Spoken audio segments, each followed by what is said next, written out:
Good afternoon. Today marks the 75th anniversary of VE Day, a triumphant milestone in our nation's history and indeed in world history. 75 years ago today, our brave American forces defeated fascism in Europe, and through the selfless devotion of thousands of patriots, they saved the world. Over 180,000 Americans gave their lives in the European theater during World War II. And I want to take just a moment to honor their service and their sacrifice. Thank you to all of our veterans. You are truly, truly our heroes. Now, as I move to my next subject, I want to begin by saying this. Look, our rank and file men and women at the FBI are heroes in their own right. They protect this country from domestic crime, and we thank them for their service. They work hard, and once again, we owe them a debt of gratitude. But that is separate and apart from what I'm about to address right now. The FBI exists to investigate crimes, but in the case of Lieutenant General Michael Flynn, it appears that they might have existed to manufacture one.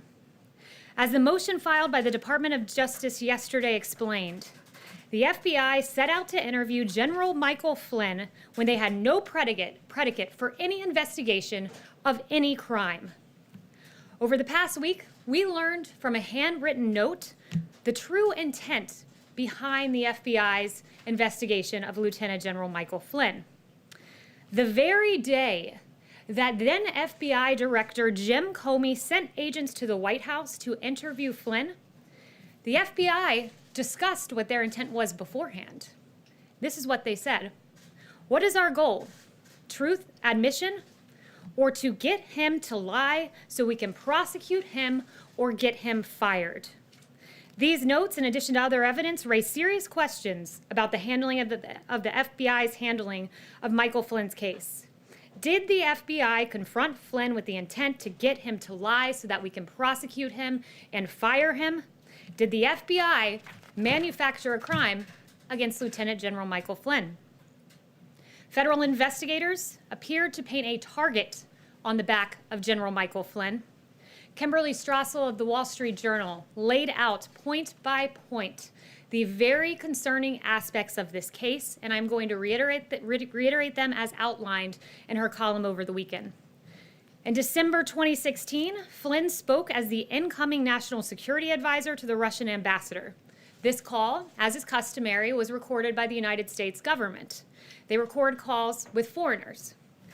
But in a highly irregular move, the intelligence community under the Obama administration unmasked the identity of Michael Flynn, a United States citizen who is entitled to Fourth Amendment rights and to due process.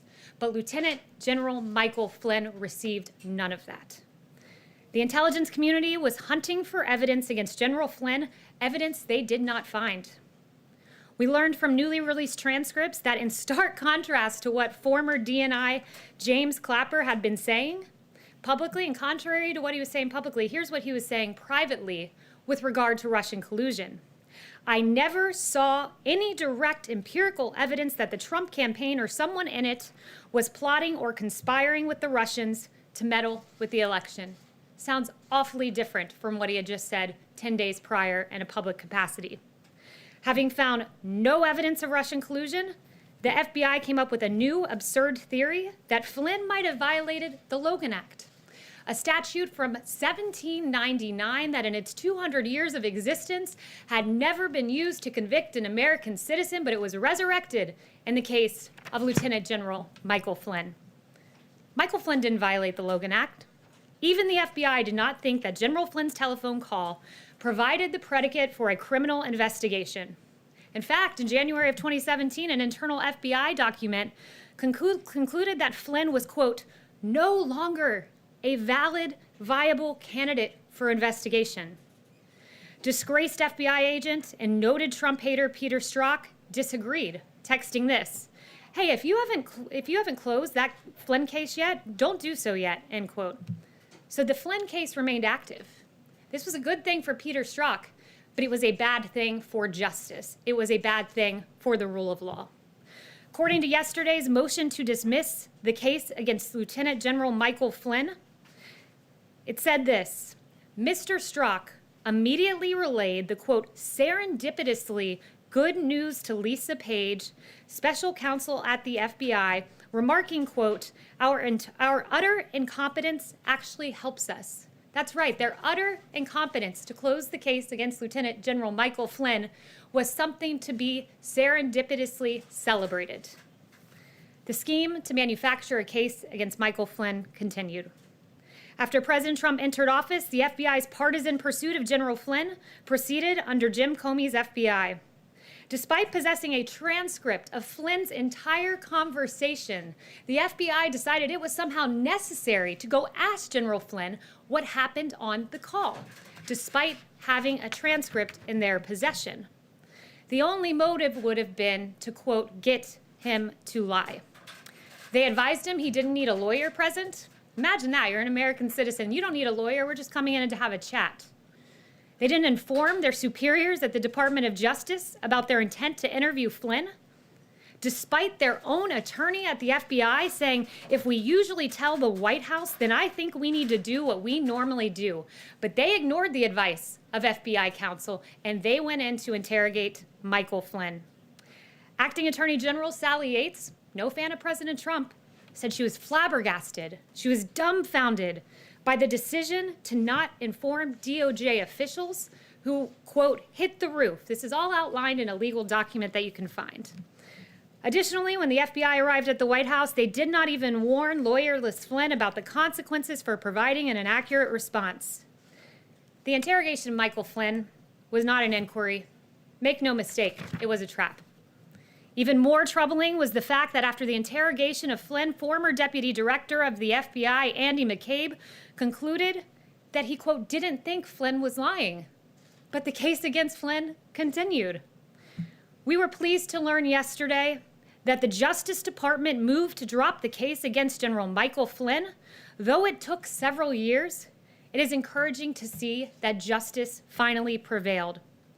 As we move forward as a country, it's important to take these revelations very seriously in order for Americans to have faith in our justice system. If the top leadership of the FBI can target a 3-star general who served this country for 3 decades, make no mistake, they can target you. It's hard to believe that this happened in the United States of America. General Michael Flynn's life was forever changed. He had to sell his home. He faced financial ruin.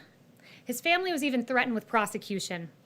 But despite all of that, here's what Michael Flynn put out yesterday in his first reaction to the motion to dismiss. If we can play the video, let's go ahead and play it.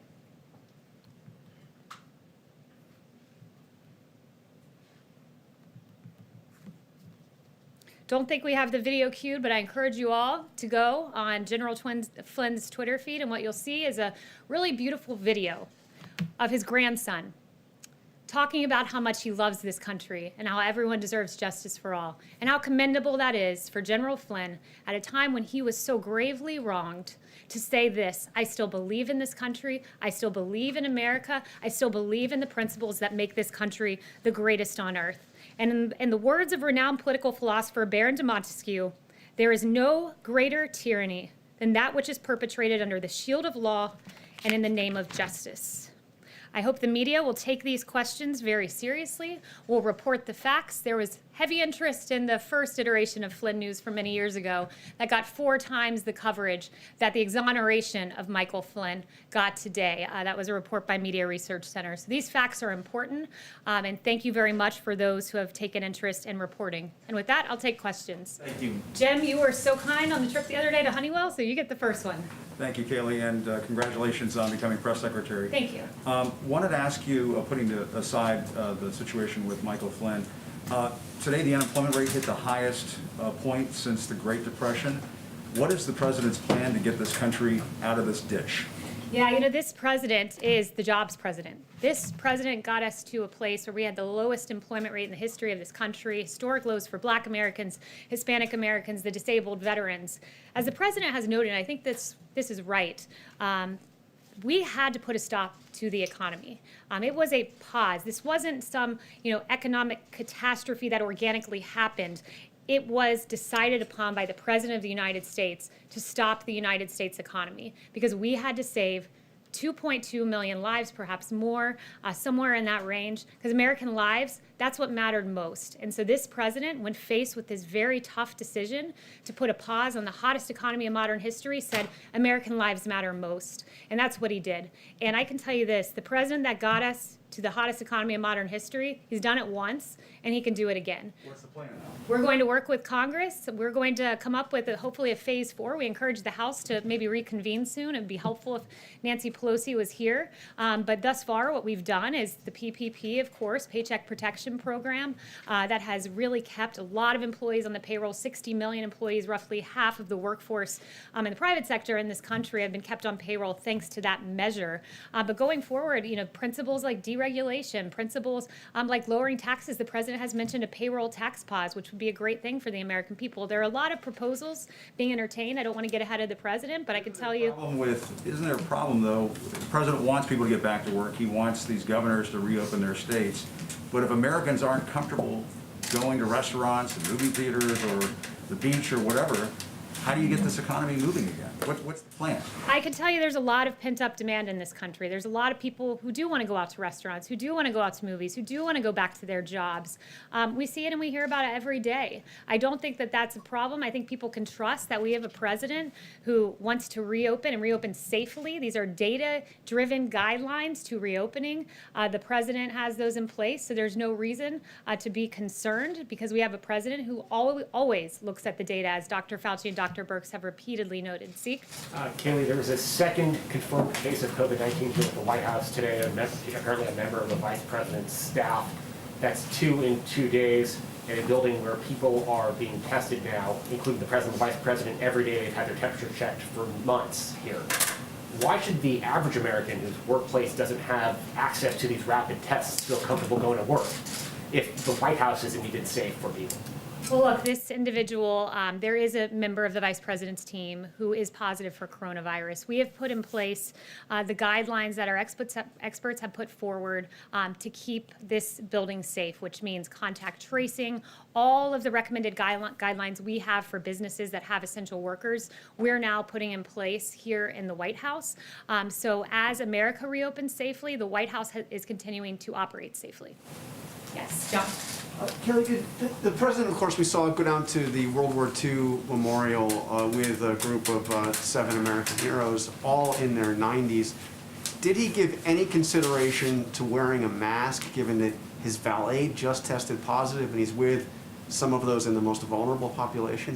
Did he consider wearing a mask while he was with these veterans? Well, this president is regularly tested. This president will make the decision as to whether to wear a mask or not. I can tell you that those veterans are protected. They made the choice to come here because they've chosen to put their nation first. They wanted to be with their commander-in-chief on this momentous day, and it was their choice to come here. And I can tell you that the president always puts the safety of our veterans first and of the American people first. Well, how much exposure has he had to his valet? Can you give us a sense? I can just tell you that we've taken every single precaution to protect the president. The same guidelines that our experts have put in place. We clean the facility. We social distance. We keep people 6 feet away from one another. So we've done every single thing that Dr. Birx and Dr. Fauci have asked us to do, and I can assure the American people that their commander-in-chief is protected.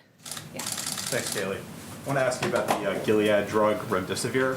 Which government agency is in charge of distributing that drug, and is the White House satisfied with how that drug is being distributed around the country? Yeah, I actually just spoke with Dr. Birx about this. She is going to be working and consulting as to where this drug should go. She's the person who's constantly reviewing the numbers, constantly reviewing the data. I'm in task force with her every day, and she really has the best grasp as to how that should be distributed. So she will be one of the chief consultants as to how that drug is distributed, which I would note 1.5 million vials donated by Gilead. We're so thankful for that. This drug is promising, and we want to get it to the American people and to the areas that need it most. Ganesh? Hi, thanks so much and congratulations on the new gig. It's my Thank first you. time seeing you at the podium. And, I have 2 quick questions. The first one's about what's the possibility of the federal government getting involved in the Ahmaud Arbery case, given that Georgia doesn't have any hate crime laws? If it's proven that these men chased and killed Ahmaud Arbery because he was an African American and they racially profiled him,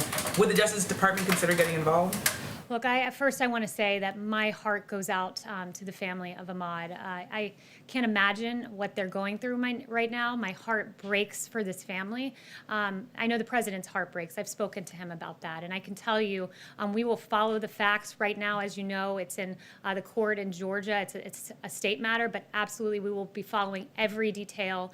And I'd refer you to DOJ, but as the facts merit, I am certain that they'll be following those facts. And then you had a second question? The second question I have is, in 2015, shortly after the president said that some Mexican immigrants were rapists and criminals, you said that that language was racist and hateful. Do you still believe that today?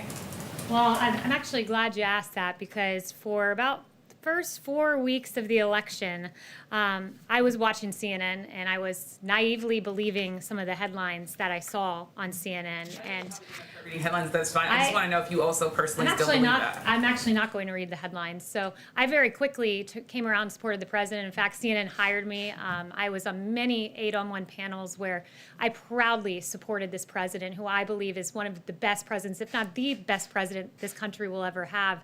But I would encourage the individual who did that analysis of my past, rather than focusing on me, he really should be focused on some of the very guests CNN chose to have on their network. He should be focused on, over here, Jim Clapper, who said, 10 days before he privately told investigators there was no evidence of collusion, that Watergate pales in comparison to the Russia probe. I'd encourage them to look at Samantha Powers, who's privately saying, I'm not in possession of any evidence of collusion. Ambassador Rice, I don't recall intelligence or evidence of any collusion. Former Attorney General Loretta Lynch, I do not recall that being briefed to me. And for 3 years, 2 years, probably more than that, CNN ran with the collusion narrative. And if the American people are watching right now, you're probably very confused as to some of the quotes I read, because those individuals were saying much different things publicly than they were saying privately. And I'm very grateful that those transcripts were released yesterday. And perhaps the K-File should do an analysis of that. Yes, Emily? Are you walking back those comments today at all, or do you stand by those comments that you made? I support this president. There is no questioning that. I'm so honored to work for him. And Ebony, next question. Thank you. On the Michael Flynn case, Kayleigh, documents released yesterday suggest members of the intelligence community tried to keep the case against Michael Flynn ongoing. I'm wondering if you think there should be an investigation and whether the administration is considering bringing charges against people like James Clapper and Peter Strzok. I'd refer you to the DOJ on that, but I would say there were some very, very questionable actions that happened in this case, and I took you through a number of them. And I do think the American people deserve answers, but I leave it to the Justice Department as to how to get those answers. Yes. Kayleigh, has the president spoken to Michael Flynn since this news yesterday, and do you expect that he will visit the White House? Is that something that's being planned? I'm not aware of any conversations that have taken place, and not aware of any future plans that would regard Michael Flynn. Can I ask one more? Larry Kudlow said today that negotiations on the next stimulus are at a lull right now. Given where the numbers are in unemployment, from your perspective, from the White House perspective, why is it at a lull right now? Well, look, I think Nancy Pelosi should explore coming back and having the House come back and having those discussions. We know the Senate is here. I think it's important for us to move and look at a phase 4. The president thinks so too. So those negotiations will happen, but a big part of that is, we need the House. We need Nancy Pelosi to come back from California and get to Washington, D.C. and to work for the American people. Yeah. Thank you, and congratulations on your new role. Thank you very much. Yeah. Following up on Jim's questions about getting the economy started again, does the president see the CDC guidelines as an obstacle to getting the country back up and running again? And if it does not see the CDC guidelines as an obstacle, why not release those guidelines to the public and also follow them as we move forward? So I assume you're talking about the guidelines that were widely reported about yesterday about daycares. Yes. So I would ask you, what's the definition of CDC guidelines? Is it something that the CDC director has actually seen? I would endeavor to say yes. Is it something that a rogue CDC employee leaks to you guys? No, those aren't CDC guidelines. Those are guidelines in draft form that a rogue employee has given you for whatever personal reason they've decided to do that. Those guidelines are in the editing process. We want the American people to get as much information as they can possibly have at this time. That's why we have the phased reopening guidelines, the data-driven guidelines. Those CDC guidelines are going through an editing process, and when we have those, you guys will be the first to know. Are we on time, Melissa? Okay, what's our exact? 2 to 1. 2 minutes to 1. Oh, 2 minutes to 1. I'm sorry to cut this short, but as you know, you guys were supposed to be 3 minutes ago with the President of the United States. So I will leave you guys with that. I hope you have a wonderful Why did you weekend. spend the first part of this And briefing thanks so talking much, about everyone. Mike Flynn when both the Justice president and matters. vice president were exposed to coronavirus and we have historic unemployment? Is that really what's top of mind today for the White House?